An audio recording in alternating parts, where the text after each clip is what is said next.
I-share ko sa inyo ang pinakamabilis na pamamaraan ng pagpapaugat ng tiplang o pagpaparami ng kahit anong uri ng halaman sa pamamagitan ng rooting powder. Ito yung aking ginagamit sa loob ng 1 buwan o 45 days, magkakaroon ng ugat ng halaman at madali tayong makakapagparami. So ito mga kabayan ay umpisan ko na.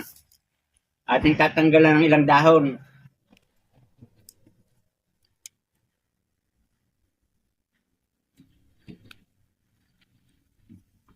Ating babawasan ng hindi ganong may stress.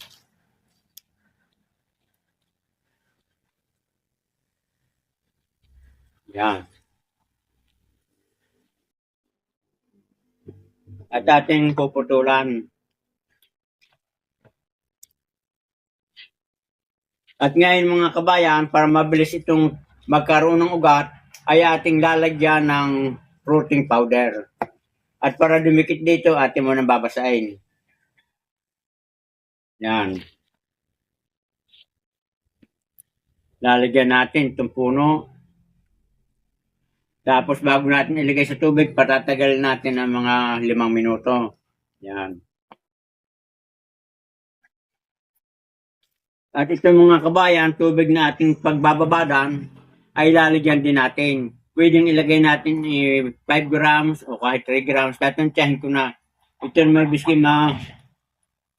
kahit naman ito maparami, wala namang problema dahil ito ay rooting powder. Hindi naman ito chemical. Yan.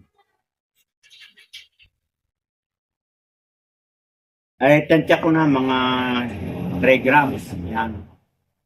Ngayon, pag nilagay natin ganyan, kakalugin natin siya ng matunaw.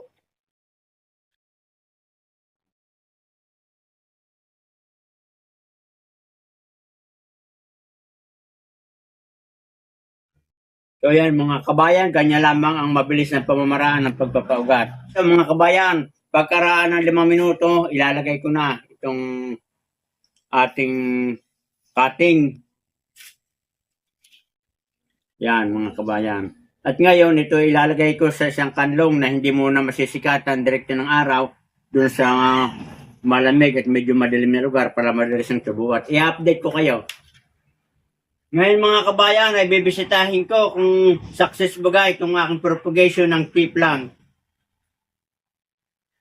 O yan mga kabayan, within 35 days, yan. Ating titingnan itong isa pa.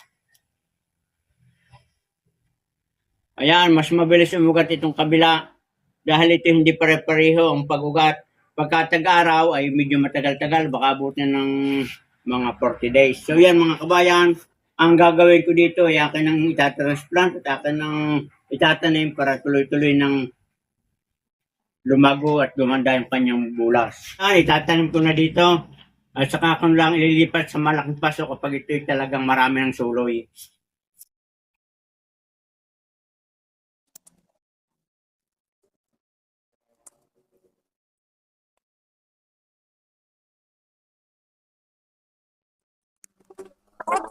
Ito mga kabayan, pagkatapos kong maitanim na sa paso, ngayon naman ay itong gagamitin kong pandilig, itong pinagbabara ng kanyang stem, ito yung may halo pa na rooting powder para mas lalong dumami, tumiba yung kanyang mga ugat.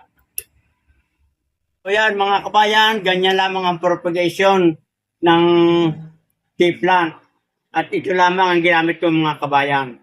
Rooting powder. Napaka-epektibo. Kita naman nyo ang resulta. Good luck and good health. At naway nagustuhan ninyo. At bago ako magpaalam sa inyo ay paki-pindot ng heart button, like and share para kayo laging updated sa aking mga video.